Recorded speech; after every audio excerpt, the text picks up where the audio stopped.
So hello everyone, स्वागत है आप सभी का थिंक टैंक यूपीएससी में एक बार फिर से। This video is gonna be one of the most helpful videos in your preparation to pre 2025। इस वीडियो में हम जानेंगे subject wise analysis of prelims questions और हम साथ ही में सॉल्व करेंगे और देखेंगे स्पेसिफिकली पॉलिटी के लास्ट 10 इयर्स के क्वेश्चंस। ओके, इस वीडियो को मुझे इस फॉर्मेट में शूट करना पड़ रहा है because I am out somewhere on a family holiday. तो आई एम सॉरी, मैं आपको स्मार्ट बोर्ड वाले पैटर्न में नहीं ला पाया जो बाकी वीडियोस में लाते हैं, बट आई होप कि that is not important. More important is कि आप लास्ट 10 इयर्स के पीवाईक्यूज देखो और समझो क्वेश्चन कहाँ से आते हैं। ओके, ये जो चार्ट है, ये जो इन्फॉर्मेशन है, मैंने पीडब्ल्यू से उठाया है, तो thank you for the content. जहां पे क्रेडिट है वहां, जहां क्रेडिट ड्यू है वहां देना चाहिए। ओके, चलिए तो देखेंगे अगर आप लास्ट 10 इयर्स का, ये एक्चुअली 2011 से लेके 22 का डेटा है ना, उनकी तरफ से वहीं से मैंने उसको उठाया है।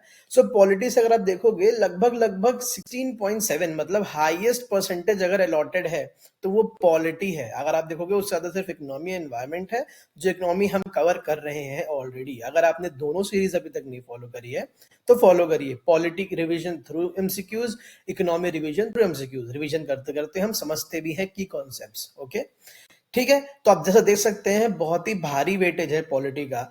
अब देखते हैं कि क्वेश्चंस एक्चुअली आते कहां से। देखिए, अगर आप देखोगे एनालिसिस ट्रेंड करोगे तो कुछ ऐसे एरियाज है जहां से बहुत क्वेश्चन आते हैं। Salient features of the constitution, अगर आप देखोगे 2011 से लेके 22 तक 12 क्वेश्चन आए बेटा, बहुत ज्यादा है। अगर आप ये यूपीएससी 100 क्वेश्चन आता है, कितने सब्जेक्ट है, अगर आप उस प्रिज्म से देखोगे तो बहुत इंपॉर्टेंट है। फंडामेंटल राइट्स, जब मैं आपको salient features of the constitution, fundamental rights, DPSP, ये सब पढ़ा रहा था, मैंने कहा था ये ब्रह्मास्त्र चैप्टर्स है, यहां से तो आपको कुछ गलत करना ही नहीं है। ठीक है, आप देखो पिछले 5 सालों में ही देख लो, 2017 से देख लो, अभी से ले लो 7 साल, कितना क्वेश्चन पूछा है। मैं 2023 और 24 का भी लेकर आया हूं पेपर अपने साथ। ओके, उसमें भी आपको अलग से दिखाऊंगा। 13 क्वेश्चन 11 से 22 के पीरियड में, 13 क्वेश्चन जीपीएसपी में। जब मैंने आपको चैप्टर पढ़ाया था तभी बहुत डिटेल में पढ़ाया था, हमने सारे एमसीक्यू सॉल्व करे थे। वो सीरीज अगर नहीं देखी है प्लीज देखो, trust me, it will be the most useful series ever on YouTube, I can guarantee that. आप कमेंट सेक्शन में बोल देना, गाली दे देना मुझे अगर आपको लगे कि वो सही नहीं है। ठीक है, चलिए उसके बाद देखें, क्वेश्चन अमेंडमेंट से भी आता है, इमरजेंसी प्रोविजन से भी आता है, और फिर उसके बाद अब देखो पार्लियामेंट से कितना क्वेश्चन आता है बेटा। पार्लियामेंट 38 क्वेश्चंस 2022 तक पूछे गए थे, माफ करना। अगर मैं 23 और 24 का भी दिखाऊंगा ना भी आपको, वहां से भी आपको देखने को मिलेगा पार्लियामेंट में क्वेश्चन। लेटेस्ट लेक्चर पार्लियामेंट वाला ही है, 8th लेक्चर, प्लीज देखो उसको। बार बार बोल रहा हूं, ये एविडेंस है उस चीज का कितना इंपॉर्टेंट है। सुप्रीम कोर्ट 10 क्वेश्चन अभी हमने कवर नहीं करा है ना, जुडिशियल रिव्यू हम कवर कर चुके हैं। हालांकि इसको हम कोर्ट में या फिर सेलिएंट फीचर्स या फंडामेंटल राइट्स में क्लब करके पढ़ लेते हैं। ठीक है, उसके बाद सेंटर स्टेट रिलेशन भी कवर कराया है, सब कवर कराया है बेटा। अभी ये बाकी है, ये सुप्रीम कोर्ट बाकी है, जुडिशरी की पूरा बाकी है। प्रेसिडेंट वाइस प्रेसिडेंट से भी देख लो, बहुत क्वेश्चन पूछता है। जो कॉन्सेप्चुअल क्वेश्चन पूछता है उस पर भी मैंने आपसे चर्चा करी थी, है ना, याद है? ठीक है, चलो अब आगे बढ़ते हैं, फिर फटाफट देखते हैं क्वेश्चंस कैसे आए थे।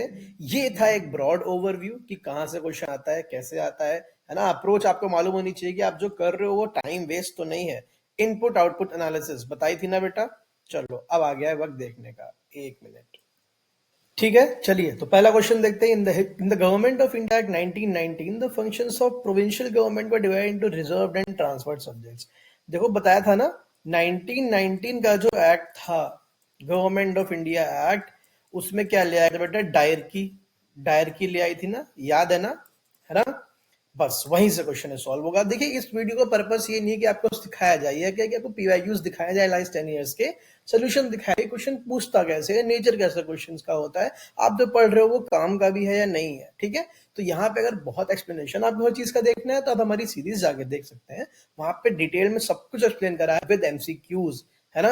एक नई अप्रोच है, नया कोशिश है पढ़ाने का, आपको नए तरीके से अच्छा लगे तो बताइए, फॉलो कीजिए। ठीक है, तो यहाँ पे देखो पूछा है रिजर्व्ड और ट्रांसफर सब्जेक्ट्स। अगर आपने ये पढ़ा है गवर्नमेंट ऑफ इंडिया एक्ट तो आपने डेफिनेटली पढ़ा होगा, और आपको पढ़ा होना चाहिए कौन कौन से रिजर्व सब्जेक्ट्स होते हैं और ट्रांसफर सब्जेक्ट्स हुए थे डायरकी में। ठीक है, रिजर्व सब्जेक्ट्स जिनको गवर्नर ही क्या कर रहा था, एडमिनिस्टर कर रहा था। ट्रांसफर सब्जेक्ट्स मिनिस्टर्स, जो कि लेजिस्लेचर्स में से ही नॉमिनेट करके बनाए गए थे, दे वर responsible for it.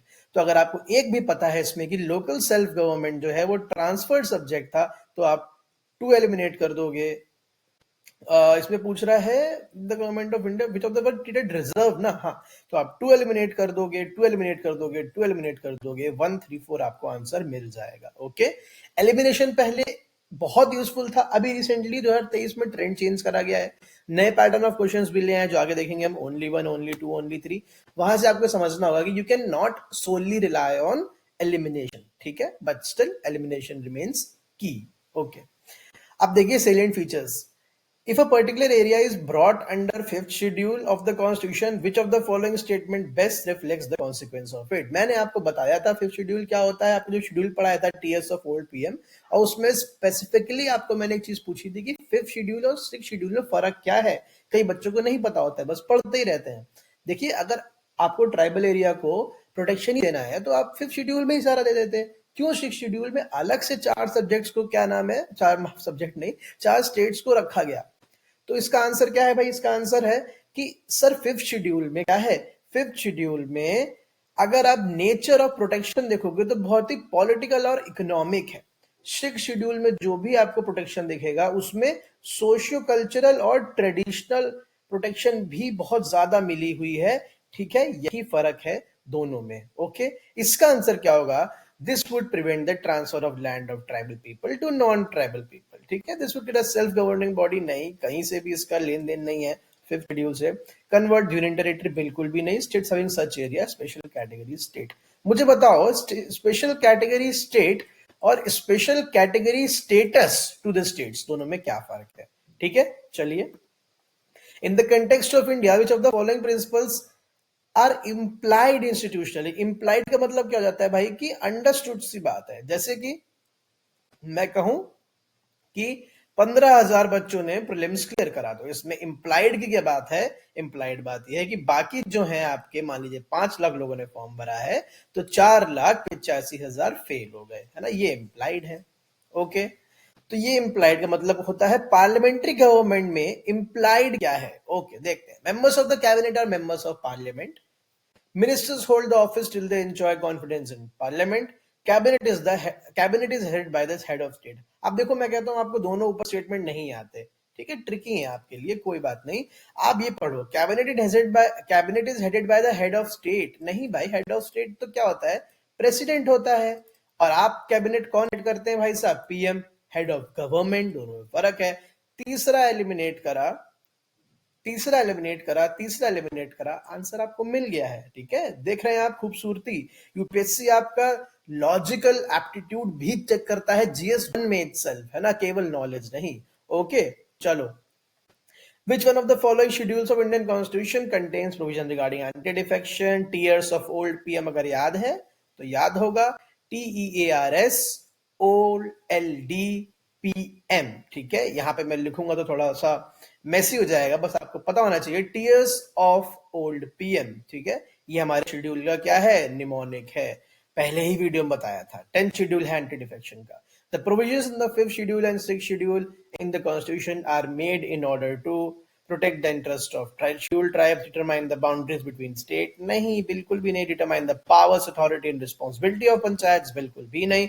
protect the interest of all border states, ठीक है। it is very clear, the answer will be A। देख रहे हो आप, डायरेक्ट क्वेश्चन भी पूछता है। In the recent years direct question का ट्रेंड कम हुआ है, लेकिन अभी भी आते हैं। ओके, अच्छा, ईयर सबके सामने लिखा है, आप देख सकते हो, ठीक है। Which of the following is not a feature to Indian federalism? बताया था मैंने आपको ना, indestructible union of destructible states, nature या of Indian federalism या फिर Indian polity, है ना। किससे कंपेयर करते हैं? यूएस से कंपेयर करते हैं फेडरलिज्म में। यूएस क्या है? Destructible union of indestructible states, ठीक है। पूरा डिटेल डिस्कशन वीडियो में है, यहाँ पे PYQ कर रहे हैं। क्या है भाई? Not a feature to Indian federalism, सारे बताए थे। Independent judiciary is a essential feature of Indian federalism, और नॉट पूछ रहा है तो ये आंसर नहीं होगा। Powers have been clearly divided between centre and state, 7th schedule, बिल्कुल गलत। The federating units have been given unequal representation in Rajya Sabha, ये भी है, अनइक्वल ही है, ठीक है। फिर से कंपेयर करिए यूएस से। यूएस में क्या है? उनके अपर हाउस में 50 स्टेट्स हैं तो सबका रिप्रेजेंटेशन 2 ही सीट्स का है, ठीक है, चाहे बड़ा स्टेट हो, चाहे वो गोवा के साइज का हो, चाहे वो महाराष्ट्र के साइज का हो, irrespective of the population and size, वहां पे 2 कैंडिडेट्स या 2 रिप्रेजेंटेटिव फ्रॉम ईच स्टेट है यूएस में। पर इंडिया में ऐसा नहीं है, इंडिया में पॉपुलेशन वाइज है। Okay, it is the result of an agreement among the federating units. नहीं, यही तो भाई बाबा भीम साहब ने क्या अपने स्पीच में बोला था when talking about Indian federalism. आप अगर इंडियन कॉन्स्टिट्यूशन का कैरेक्टर देखोगे, it is it has federal features but it is bias towards unitary features. Okay, तो ही उसने बोला था कि देखो, Indian federation is not a result of an agreement among the federating units. That is why it is essential to keep the union more powerful. D is the answer. Okay. The main advantage of the parliamentary system of the government is, advantage पूछ रहा है, देखिए देखिए आप यहां से आप क्या समझ सकते हो, केवल फैक्चुअल नहीं, आपकी अंडरस्टैंडिंग भी चेक कर रहा है यूपीएससी, है ना, बहुत करता है। Okay, the executive and legislative work independently, बिल्कुल भी नहीं, एग्जीक्यूटिव तो लेजिस्लेचर का पार्ट होती है। It provides continuity of policy and is more efficient. ठीक है, वेट करते हैं, अभी इसको समझा दूंगा आपको मैं। The executive remains responsible to the legislature, the head of government can not be change without election. ठीक है, अब पूछ रहा है मेन एडवांटेज। देखिए, अब आप बोलोगे सर कॉन्टिन्यूटी ऑफ पॉलिसी तो करता है, हाँ ठीक है, सबसे इंपॉर्टेंट, अगर आपने पार्लियामेंट्री सिस्टम पढ़ा है सही से, चाहे हमसे पढ़ा हो चाहे कहीं से पढ़ा हो, आपने पढ़ा है तो आपको पता होगा कि the most essential and the most important feature जो पार्लियामेंट्री सिस्टम का बेड रॉक है वो यही है कि एग्जीक्यूटिव लेजिस्लेचर के रिस्पॉन्सिबल रहती है। अगर इंडिया के कॉन्टेक्स्ट में बात करें तो लोकसभा के रहती है स्पेसिफिकली, बल्कि हम यहाँ पे इंडिया की बात नहीं कर रहे हैं, पार्लियामेंट्री गवर्नमेंट्स की बात कर रहे हैं, तो इन जनरल हम क्या बोल देंगे कि एग्जीक्यूटिव लेजिस्लेचर के रिस्पॉन्सिबल रहती है। It can be removed when it loses the confidence in the legislature. Okay, चलो आगे देखते हैं।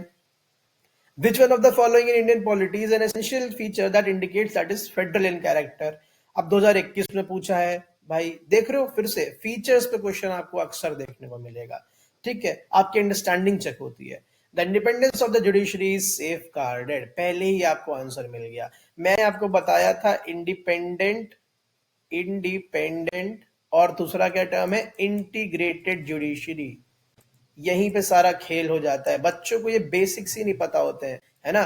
इंडिया में क्या है, इंडिया में दोनों है, independent and integrated judiciary. Independent judiciary एक फेडरल फीचर है भाई, और इंटीग्रेटेड जुडिशरी एक यूनिटरी फीचर है।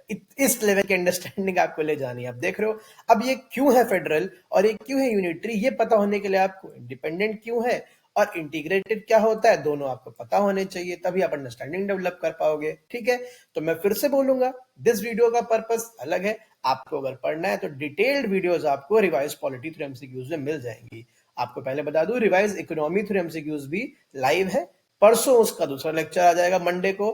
ठीक है, आज आप क्या करिए, फिलहाल इस पे पूरा ध्यान दीजिए। चलिए, पहला ही आंसर बिल्कुल ठीक है, एसेंशियल फीचर। ओके, आगे बढ़े। The preamble to the constitution is, पूरा आपको कहानी बताई हुई है प्रीएम्बल की, पूरा आपको बेरूबारी यूनियन केस में क्या हुआ, केशवानंदा भारती में क्या हुआ, एलआईसी इंडिया में क्या हुआ, सब बता रखा है, पूरा क्रोनोलॉजी। अगर वो आपने पढ़ ली, कभी भूलोगे ही नहीं, पूरी कहानी बिल्ड कर दी है प्रीएम्बल के अकॉर्डिंग। बेरूबारी में क्या कह दिया था कि माफ करिएगा, बेरूबारी में कह दिया था कि preamble is the key to the constitution. The interpretation was कि की तो ताले से अलग होती है, तो बेरूबारी में क्या हुआ था कि preamble is not a part of the constitution but it was changed in which landmark judgment, tell me. अभी क्या स्टेटस है, अभी क्या स्टेटस है, अभी स्टेटस है कि it is the part of the constitution, because preamble में हमारे कॉन्स्टिट्यूशन मेकर्स की कॉन्स्टिट्यूशन के प्रति जो स्पिरिट थी, जो उनकी विजन थी, वो रिफ्लेक्ट होती है। Okay, but has no legal effect. This is what the correct answer is. Okay, चलिए अगला देखिए। What was the exact constitutional status of India on 26 जनवरी 1950? ठीक है, a sovereign secular माफ करेगा, sovereign socialist secular democratic republic। देखो ये अभी का स्टेटस है, सोशलिस्ट और सेक्युलर 42nd अमेंडमेंट से ऐड करे गए थे, है ना, बस। तो आंसर क्या हो जाएगा, ये अगर इंफॉर्मेशन आपको पता है आप आंसर आसानी से निकाल लोगे, a sovereign democratic republic when the constitution was brought into effect, that is 26 January 1950। Adopt कब कहा गया था भाई? इफेक्ट तो हो गया, एडॉप्ट कब करा गया था ये भी बता दो। Okay, with reference to the writs issued by the court in India, सब पढ़ा हुआ है हमने। Mandamus will not lie against a private organization unless it is entrusted with a public duty. What is mandamus? Mandamus means we command, मतलब कि अगर कोई public official अपनी ड्यूटी सही से परफॉर्म नहीं कर रहा है, then the court can issue the writ of mandamus to make it into effect. अब मुझे बताओ कि सुप्रीम कोर्ट का रिट जुरिडिक्शन ज्यादा वाइड होता है कि हाई कोर्ट का रिट जुरिडिक्शन ज्यादा वाइड होता है? ठीक है, ट्रिकी क्वेश्चन। ये बिल्कुल ठीक है, प्राइवेट ऑर्गेनाइजेशन के प्रति नहीं है। Okay, unless it is interested with public duty, बहुत इंपॉर्टेंट है। ठीक है, याद रखना, अगर public duty, if the private organisation is also performing some duty that is with relation to the benefit of a larger good या larger public, कोई public duty है, then it becomes entitled, या फिर कहूं मैं, then it comes under the purview of writ jurisdiction of the courts. Mandamus will not lie against a company even though it may be a government company. ठीक है, ये भी ठीक है, इसमें भी वही क्लॉज है, अगर वो ऐसी कोई पब्लिक ड्यूटी कर रही है that is related, that is for the benefit of larger public audience, then it will come under the review, ऐसे नहीं आएगा। दूसरा भी ठीक है, any public minded person can be a petitioner to move court to obtain the writ of quo warranto. What is quo warranto? Quo warranto is means by what authority, मतलब अगर कोई पब्लिक ऑफिशियल कोई public chair बिना किसी authority के या बिना किसी लेजिटिमेट मींस के होल्ड करके बैठा है, तो उसको उसकी अथॉरिटी क्वेश्चन करने के लिए कोर्ट्स ये राइट इशू कर सकती, ये रिट इशू कर सकती हैं। And this is one of the rare writs जहां पे कोई भी एग्रीव्ड पर्सन नहीं है, वो भी कोई भी, आप पीआईएल के तौर पर मान लो ना, आप भी ये जाके कल को कोर्ट के सामने आप इसको क्या कर सकते हो, पिटिशन डाल सकते हो। ओके, बाकी रिट्स में ये सुविधा नहीं है, only the aggrieved person can go to the court. तो तीनों सही हो जाते हैं, 1, 2 and 3। ओके, चलिए, which of the following are envisaged by the right against exploitation in the Constitution of India? Right against exploitation, मुझे बताइए कौन सा फ्रीडम है, कौन से आर्टिकल आते हैं इसमें? आर्टिकल आपको फंडामेंटल राइट्स और डीपीएसपी के तो मुंह जुबानी याद होने ही चाहिए, बाकी भी बहुत इंपॉर्टेंट कुछ आर्टिकल्स हैं, वो भी आपको कैग का, अटॉर्नी जनरल का, प्राइम मिनिस्टर का, प्रेसिडेंट की पावर कहां से आती है, डीपीएससी बताया, बिल्कुल याद होने चाहिए। ये तो कुछ ऐसे आर्टिकल्स हैं, ऑन आपके टिप्स होने चाहिए। ठीक है, prohibition of traffic in human beings and force labour, बिल्कुल ठीक है, राइट अगेंस्ट एक्सप्लॉयटेशन पहला। अनटचेबिलिटी नहीं, ये तो किसमें, राइट टू इक्वालिटी में आ जाता है ना भाई, है ना, राइट अगेंस्ट एक्सप्लॉयटेशन में नहीं आता है। Protection of interest of minorities नहीं, आर्टिकल 29 और 30 में चला जाता है, ये तो एक्सप्लॉयटेशन में नहीं आता है। Provision of employment for children in mines, 1 and 4 is the correct answer. Okay, which of the following statements is correct? आ गया, फिर से अंडरस्टैंडिंग आ गई। ये चीज मैंने, आप जितना भी लेक्चर देखोगे ना, मैंने शुरुआत के 10-15 मिनट आपके लिए हैं एक्सप्लेनेशन में, हर टॉपिक से रिलेटेड मैंने आपकी यही अंडरस्टैंडिंग आपको डेवलप करने के लिए, आपको देने के लिए टाइम लिया है। अब इस क्वेश्चन को अगर मेरे व्यूअर्स जो हैं सॉल्व कर पा रहे हैं थिंक टैंक के, तो वो जानेंगे कि हम क्यों इस तरीके से पढ़ते हैं। ये प्रूफ है सारे कि भाई हमें इस तरीके से ही पढ़ना पड़ेगा, डिटेल्ड है। लगता है सर बोर कर रहे हो, क्यों बता रहे हो इतना? बेटा क्योंकि मुझे आपका एग्जाम निकलवाना है, इसलिए बता रहा हूं। ठीक है, देखो बताया था ना कि राइट्स, फंडामेंटल राइट्स एक्चुअली हैं क्या, फंडामेंटल राइट्स एक्चुअली हैं क्या, क्या उनका रेशनल है ना, बताया था ना मैंने। ठीक है, क्या फर्क है डीपीएसपी और फंडामेंटल राइट्स में? इन टर्म्स ऑफ फैक्ट्स नहीं, वो तो आप पढ़ लोगे, इन टर्म्स ऑफ अंडरस्टैंडिंग क्या फर्क है, बताया था ना। यहीं पर देखो यूपीएससी क्वेश्चन बना दिया है। अब देखिए क्या है, rights are claims of state against the citizens, rights are privileges which are concreted in the constitution of India. मैं आपको सही बता रहा हूँ, 50% बच्चा ये लगा कर आएगा कि भाई राइट्स हमारे प्रिविलेजेस हैं, हाँ, जो कॉन्स्टिट्यूशन ऑफ इंडिया में दिए गए, दोनों बातें सही है। ठीक नहीं, ये नहीं है आंसर, मैं आपको बता रहा हूं, बिल्कुल भी नहीं है। आंसर छुपा है यहाँ, rights are claims of citizen against the state. बताया था ना मैंने आपको कि जो फंडामेंटल राइट्स आपको मिले हैं, barring some rare ones, for example untouchability वाला, बाकी सारे rights are against the state, state के अगेंस्ट दिए गए हैं आपको। आपका राइट टू, एग्जांपल ये था ना, right to freedom of speech and expression. आजकल जितने भी निब्बा निब्बी हैं सब बहुत बोलते हैं इंटरनेट पे कि भाई मेरा तो हक है, मैं बोलूंगा, दूसरे को बोलते वक्त, है ना, दो दोस्तों में बहस हो जाती है तो नहीं है भाई, तेरा डिफेमेशन केस ठोक देगा वो तेरे पे, इंडिविजुअल के अगेंस्ट नहीं है, it is against the state. Okay, याद रखिएगा, सी इज द आंसर। ओके, चलो, consider the following statements, the parliament of India can place a particular law in the 9th schedule. बिल्कुल ठीक है, स्टेट लेजिस्लेचर नहीं कर सकता है। The validity of a law placed in 9th schedule cannot be examined by any court and no judgment can be made on it। इसकी पूरी कहानी मैंने आपको करा रखी है ऑलरेडी, यहाँ पे केवल वन सही होगा। Which article of India safeguards one's right to marry the person of one choice? It is right to personal liberty and life, Article 21. Which one of the following categories of fundamental rights incorporate protection against untouchability as a form of discrimination? अब आगे protection against untouchability अभी बताया था मैंने, right to equality है ना, ठीक है, easy factual. Consider the following statement regarding the DPSP. अब आ गए भाई, the principle spell out of the socio economic democracy.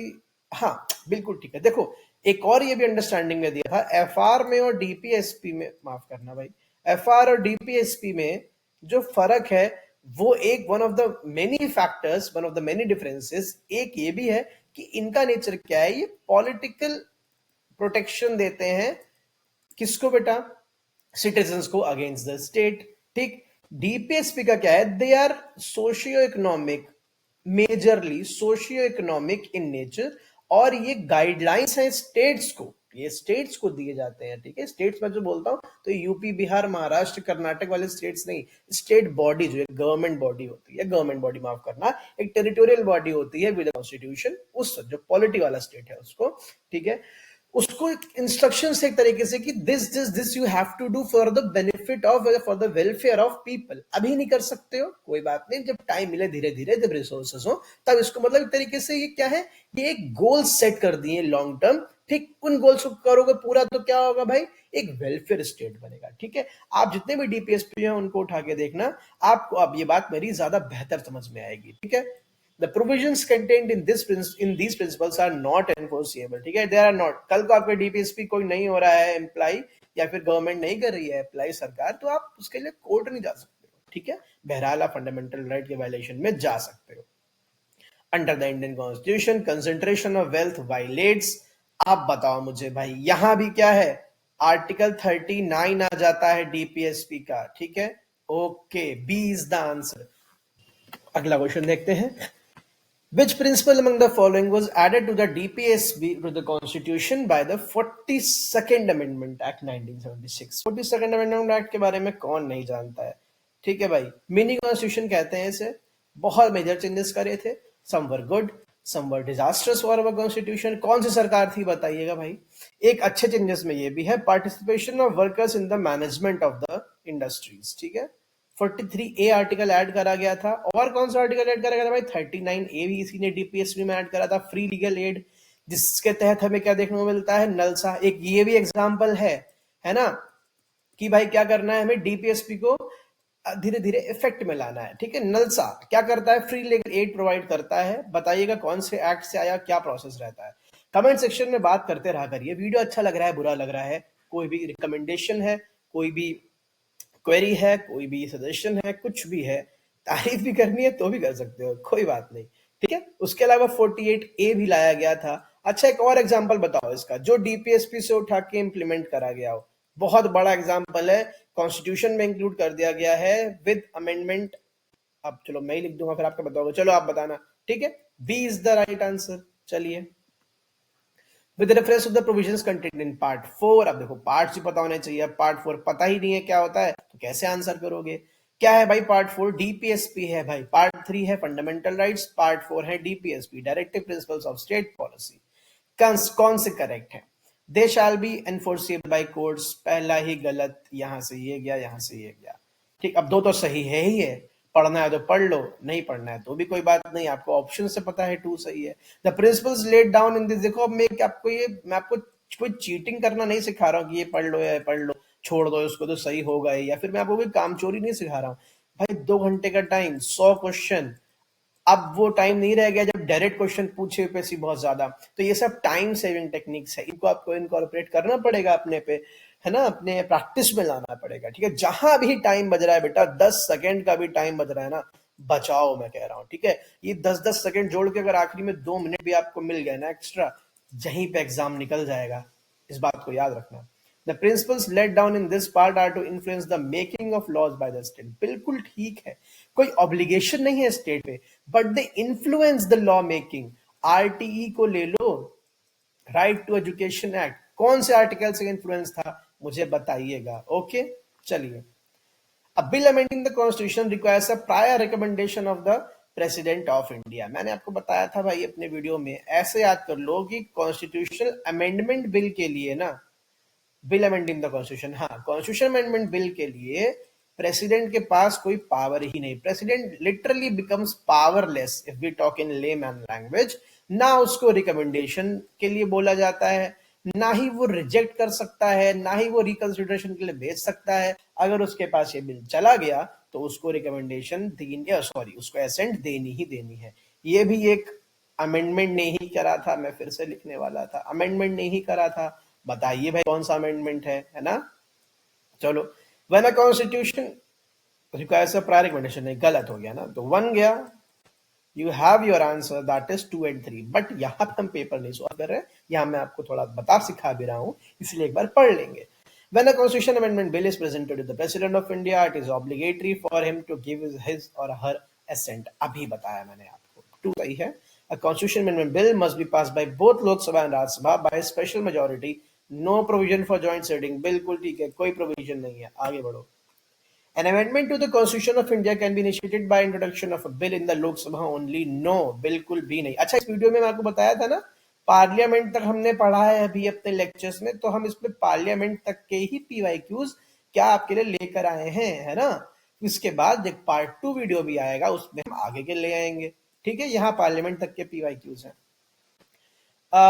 No भाई, लोकसभा में बिल्कुल नहीं. अमेंडमेंट दोनों ही हाउस से इनिशिएट हो सकता है. If such an amendment seeks to make changes in the federal character of the constitution, amendment also requests to be ratified by legislature of all that states. जल्दबाजी पढ़ो, गलत कर दोगे. कैच कहाँ है? कैच है यहाँ, ऑल नहीं है. ठीक है, 50% है, याद है. जीएसटी. Okay, example. तो ये भी गलत हो गया, आंसर हो गया नीदर. करेक्ट पूछ रहा है ना, हाँ, चेक कर लिया करो. ओके, क्या क्या कॉन्सिक्वेंसेज हैं प्रेसिडेंट्स रूल के? Dissolution of state legislative assembly. अच्छा नहीं, सॉरी, ध्यान से नहीं पढ़ा. देखिए मैंने भी आपके सामने live example. Which of the following are not necessarily the consequences. नहीं है, necessarily is word very important. क्यों है इंपॉर्टेंट? देखिए भाई, dissolution of state legislative assembly, अगर ये नेसेसरली नहीं होता ना, तो फिर आंसर ये ठीक हो सकता था. बट नेसेसरली पूछ रहा है कि भाई ये तो होगा ही होगा, तो ये गलत हो जाएगा. ठीक है, आर नॉट नेसेसरली, है ना, क्योंकि डिसोल्यूशन भी हो सकता है या फिर सस्पेंशन भी हो सकता है, दोनों में चॉइस रहती है ना, तो ये तो गलत ही होगा. ठीक, which of the following are not necessarily. हाँ भाई, ये तो फिर आएगा नॉट नेसेसरली में, सॉरी, इसको ठीक मानिए, है ना, ये नेसेसरी नहीं है. Removal of council of ministers in the state, ये हो जाएगा, बिल्कुल हो जाएगा, ये तो नेसेसरी है. ठीक है, the council of ministers stands out of their power. ठीक है, dismissed, it is essentially dismissed. टू हटाया. You have your answer. Resolution of local bodies president के ऊपर है, हो भी सकता है कि नहीं भी हो सकता है. President has the power to suspend any article in relation to the working of state machinery. ठीक है, but it cannot suspend the articles and powers related to High Court. Okay, चलिए. If the President of India exercises his power as provided in Article 356, then Assembly of State is automatically dissolved. अभी देखा नहीं. The powers of the legislature of that state shall be accessible by or under the authority of Parliament. बिल्कुल ठीक है, state legislature की power parliament exercise करता है, laws बनाता है. अब देखो, ये 2023 में पूछा गया क्वेश्चन है, state out of UPSC paper का screenshot. If the election of president, अच्छा, जो लोग कहते हैं कि यूपीएससी बड़े सेंटेंस में क्वेश्चन नहीं पूछता है, छोटे छोटे सेंटेंस में पूछता है, 1-2 क्वेश्चन, ऐसा कुछ भी नहीं है. अब आप इस लेवल पे तो नहीं जा सकते हो ना कि आप ये देखो कि वो 2 लाइनें क्वेश्चन पूछता है कि 1 लाइन क्वेश्चन पूछता है. आपको पढ़ के जाना है. यूपीएससी 3 लाइन पूछे, 4 लाइन पूछे, तो भाई आपको सॉल्व करके आना ही है. कई लोग ये एनालिसिस भी करने लग जाते हैं. इस पे टाइम ना बर्बाद करिए भाई. आपके सामने एग्जांपल है कि ये 4-5 लाइन क्वेश्चन पूछता है, ठीक है, बिल्कुल पूछता है। 2024 में भी इन न्यूमरेबल एग्जांपल्स हैं कि वो पूछता है। Okay, if the election of President of India is declared void by Supreme Court, all acts done by him or her in the performance of duties become invalid. बिल्कुल भी नहीं, लक्ष्मीकांत में क्लियरली दिया है, एक गलत हो जाता है। अब यहाँ पे एलिमिनेशन उतना काम नहीं आ सकता है। देखो कैसे आ सकता है, हाउ मैनी आर करेक्ट, अब ऑल 3 तो होंगे नहीं, है ना, तो ये चला जाएगा। बहरहाल elimination is not that effective in this format. Election for the post of the President of India can be postponed on the ground that some legislative assemblies have been dissolved and election are yet to take place. नहीं, बिल्कुल भी नहीं, ये भी specifically mention है लक्ष्मीकांत में और हमने अपनी वीडियो में डिटेल में डिस्कस भी किया है. When a bill is presented to the president, the constitution prescribes time limits. बिल्कुल भी नहीं, यहीं से कौन सा कॉन्सेप्ट निकल के आता है, पॉकेट वीटो का, है ना. तो भाई क्या हो गया, करेक्ट तो नन है यहाँ पे सर, ठीक है. चलो, the president shall make rules for the more convenient transaction of business of government of India. बिल्कुल ठीक है, आर्टिकल 77 है ना, correct me if I am wrong. All executive actions of government shall be expressed to be taken in the name of prime minister. नहीं यार, easiest question, it is president, है ना. Okay, D jure और de facto authority, दोनों में difference यही है. बताइए कौन है डी ज्योर और कौन है डी फैक्टो, कौन सा करेक्ट है. One only is correct. The chairman and the deputy chairman of Rajya Sabha are not members of the house. Chairman नहीं होता है. चेयरमैन कौन है, वाइस प्रेसिडेंट, है ना, वो नहीं होता है, बट डेप्यूटी चेयरमैन होता है. ये गलत हो गया. While the nominated members of the two houses of parliament have no voting right in the presidential election, they have the right to vote in the election of vice president. बिल्कुल ठीक है, पूरा प्रोसेस डिस्कस कर रखा है कि president और vice president का इलेक्शन, रिमूवल, पावर्स. वीडियो देखो, प्रेसिडेंट की डेडिकेटेड वीडियो है सेपरेट, वाइस प्रेसिडेंट हमने प्राइम मिनिस्टर वाली वीडियो में लेक्चर 7 में डिस्कस कर रखा है. कौन सा करेक्ट है भाई, 2 ओनली इज करेक्ट. अब डेप्यूटी स्पीकर पे आ गया है, 2022 में ही क्वेश्चन पूछा है, अच्छा क्वेश्चन था बहुत, बट अगर आप एलिमिनेशन जानते हो तो आपको यहाँ पे हेल्प होगी. As per the rules of procedure and conduct of business in Lok Sabha, the election of deputy speaker shall be held on such date as the speaker may fix. बिल्कुल ठीक है, स्पीकर की डेट प्रेसिडेंट फिक्स करता है और deputy speaker की speaker करता है. There is a mandatory provision that the election of a candidate as deputy speaker of Lok Sabha shall be from the either principal opposition party or the ruling party. देखो mandatory provision नहीं है बच्चों, एक convention है कि deputy speaker opposition party से आएगा और स्पीकर आपका रूलिंग पार्टी से आएगा, but this convention is not also followed regularly. अभी रिसेंटली ही नहीं फॉलो करा जा रहा है. ये गलत हो गया. गलत होते ही आपके 2 ऑप्शन तो एलिमिनेट हो गए. अब पहला आपको पता है कि सही ही है, आपका आंसर तो यही हो जाएगा. बहरहाल पढ़ लेते हैं एक बार तीसरा. The deputy speaker has the same power when presiding over the house and no appeal lies against his rulings. ठीक है, ठीक है. डेप्यूटी स्पीकर जब स्पीकर बनता है तो all the powers of the speaker is vested या फिर आर वेस्टेड इन हिम, ठीक है, with respect to the decisions in Lok Sabha, बाकी कुछ नहीं. Okay. The well-established parliamentary practice regarding the appointment of deputy speaker is that the motion is moved by the, नहीं कुछ नहीं है ऐसा, duly seconded by PM, कुछ नहीं होता, duly होना चाहिए. ओके, ओके, कुछ भी नहीं है ऐसा. कैसे होता है इलेक्शन भाई, इलेक्शन होता है members of Lok Sabha elect among themselves their deputy speaker, ठीक है, जिसको वोट मिलते हैं ज्यादा वो बनता है. क्या है एक्सक्लूसिव पावर लोकसभा की, to ratify the declaration of emergency, नहीं, बिल्कुल भी नहीं है, ठीक है, दोनों हाउसेस को करनी पड़ेगी. गया गया. To pass a motion of no confidence against council of minister, यही है, बिल्कुल ठीक है, ये 2 इज करेक्ट. नहीं हो सकता ये राज्यसभा में पास, है ना, because Rajya Sabha is not the representative house of people, नहीं, it is the house of states, ठीक है. एंड डेमोक्रेसी में, पार्लियामेंट्री सिस्टम में, सॉरी स्टेट्स, डेमोक्रेसी में, पार्लियामेंट्री सिस्टम में, the government is from the people, by the people, for the people. क्या था भाई बताना, नारा भूल गया हूं मैं. टू इम्पीच द प्रेसिडेंट नहीं, दोनों हाउसेस में इनिशिएट करा जा सकता है. 2 ओनली इज करेक्ट हो जाएगा answer. Union territories are not represented in the Rajya Sabha, गलत, बिल्कुल गलत. It is within the purview of the chief election commissioner to adjudicate the election disputes, नहीं, सुप्रीम कोर्ट करता है. ओके, हाई कोर्ट भी करता है. ओके, गलत हो गया ये भी. तो भाई दूसरा गलत, पहला गलत। आंसर तो यहीं पे नन ऑफ द दीज होने वाला है, पर देख लेते हैं। According to the constitution of India the parliament consist of Lok Sabha and Rajya Sabha only. आप भी बताया था प्रेसिडेंट में कौन भाई प्रेसिडेंट होते हैं, आर्टिकल 79। ओके चलो, हाँ फिर से 2023 का क्वेश्चन पूछा गया था। With reference to finance bill and money bill in the Indian Parliament, consider the following statement. When the Lok Sabha transmits a financial bill 117, पता होना चाहिए दो टाइप के होते हैं, 117 क्लॉज 1 क्लॉज 3 दोनों में, एंड मनी बिल 110। पूरी पार्लियामेंट ने मैंने इसकी पावर डिस्कस कर रखी है अभी 8th लेक्चर में ही in detail. When the Lok Sabha transmits financial bill to the Rajya Sabha, it can amend or repeal the bill। देखिए 117 और 110 आर्टिकल में यही फर्क है। 117 और 110, 117 फाइनेंशियल बिल, 110 में मनी बिल है। दोनों में पहले फर्क क्या है, इससे पहले आप बस ये जान लो कि दोनों में सिमिलैरिटी क्या है, बाकी सारा फर्क वही है। ठीक है, सिमिलैरिटी ये है कि ये राज्यसभा लोकसभा दोनों क्या कर सकते हैं, रिजेक्ट अमेंडमेंट बता सकते हैं, कुछ भी कर सकते हैं, बट इंट्रोड्यूस केवल लोकसभा में ही हो सकता है। 117 वाला भी, 110 वाला भी। ठीक, दूसरा प्रायर रिकमेंडेशन ऑफ प्रेसिडेंट चाहिए, इसमें भी और इसमें भी।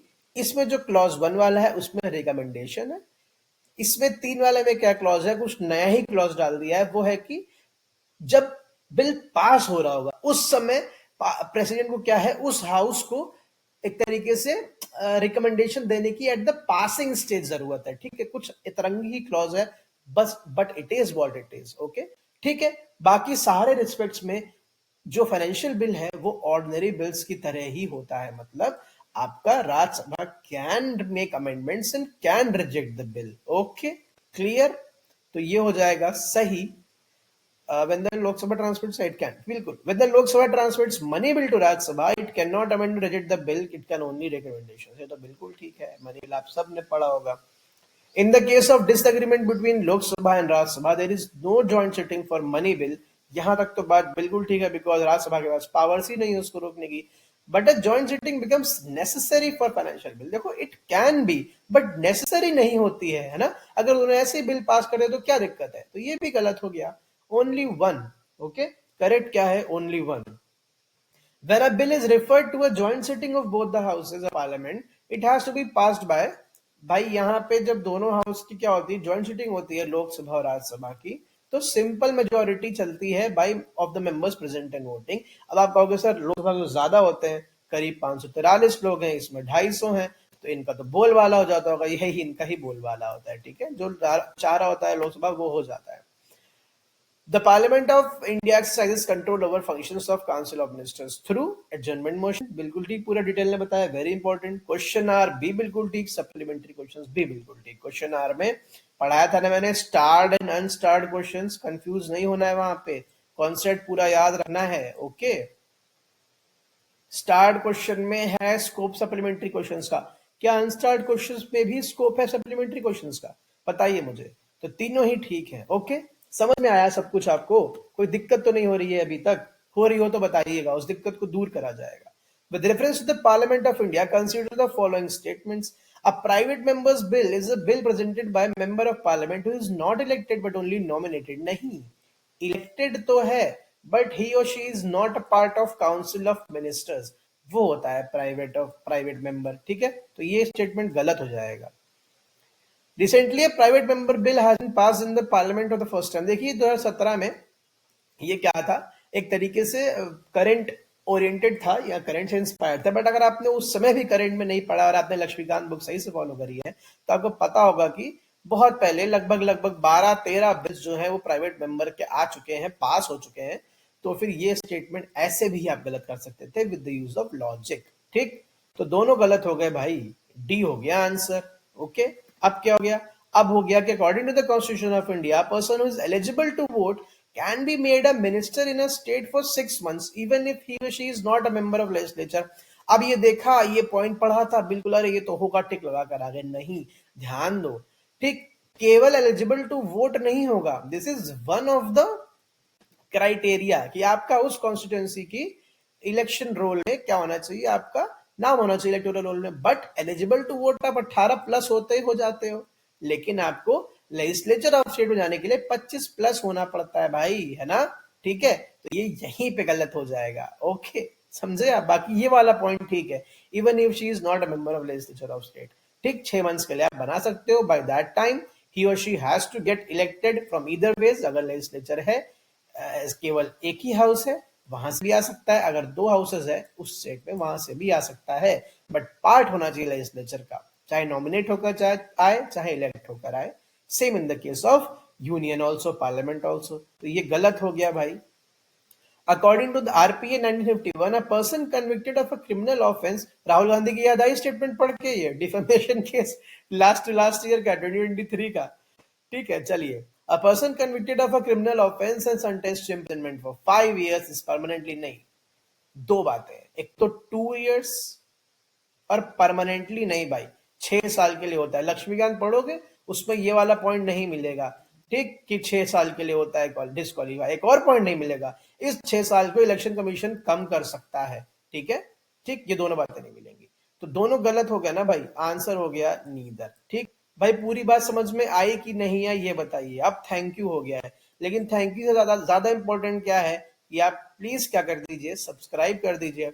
और व्हाट्सएप पे हमारा थिंक टैंक यूपीएससी नाम से ही क्या है भाई, एक चैनल हमने क्रिएट करा है। अभी अभी हम जरा, मुझे मतलब पढ़ाना तो आई गेस आता है, बट थोड़ा बिजनेस सेंस की क्या है, कमी है मेरे अंदर, है ना, और ये मार्केटिंग सेंस की भी। तो आप सपोर्ट कीजिए इसमें। मैंने कल ही एक ग्रुप बनाया है व्हाट्सएप पे, चैनल बनाया है मतलब, उस चैनल की लिंक मैं डिस्क्रिप्शन में डाल दूंगा। प्लीज उसको क्या कर लीजिए, आप लोग सब ज्वाइन कर लीजिए। जो भी अपडेट्स होंगी with relation to any course being launched, with relation to any new series, आप भी उसमें चाहो तो कुछ बोल सकते हो। उसमें एनरिचिंग कंटेंट में डालता रहूंगा, ये पीडीएफ भी वहां डाल दूंगा, सारी पीडीएफ आपको मिल जाएगी। व्हाट्सएप पे चैनल ज्वाइन कर लीजिए, डेली क्विजेस वगैरह वहां हम डालते रहेंगे, न्यूज़पेपर्स भी आपके लिए वहां डालते रहेंगे। कई बच्चों को द हिंदू और इंडियन एक्सप्रेस प्रोक्योर करने में दिक्कत होती है, तो ये जो न्यूज़पेपर्स हैं हम इसको वहां पे आपके लिए डाल देंगे, ठीक है। आप पीडीएफ से पढ़ो, 10 रुपए का द हिंदू आप नहीं अफोर्ड कर सकते हो रोज, कई लोग, आई अंडरस्टैंड। ओके, ठीक, thank you so much, subscribe कर दीजिए। अगली ऐसी सेम वीडियो हम लोग इकोनॉमी की भी बनाएंगे, लास्ट 10 ईयर्स के पीवाईक्यूज का, वहां पे एनालिसिस करेंगे और देखेंगे क्या थे। बहरहाल आप लोग दोनों सीरीज फॉलो करिए, इकोनॉमी और पॉलिटी, है ना, रिवीजन आपका अच्छे से हो जाएगा। बिल्कुल भी नहीं जानते हो तो भी पढ़ लोगे, है ना, इस तरीके से उनको बनाया गया है, रिवीजन भी होगा और साथ साथ पढ़ाई भी होगी। ठीक, चलिए, आपको मंडे को इकोनॉमी का दूसरा लेक्चर मिल जाएगा, पॉलिटी का लेक्चर अभी पढ़ा है परसों, पढ़ते रहिए जितना पढ़ सके। कोई भी जरूरत हो हमसे बात कीजिए। Thank you so much.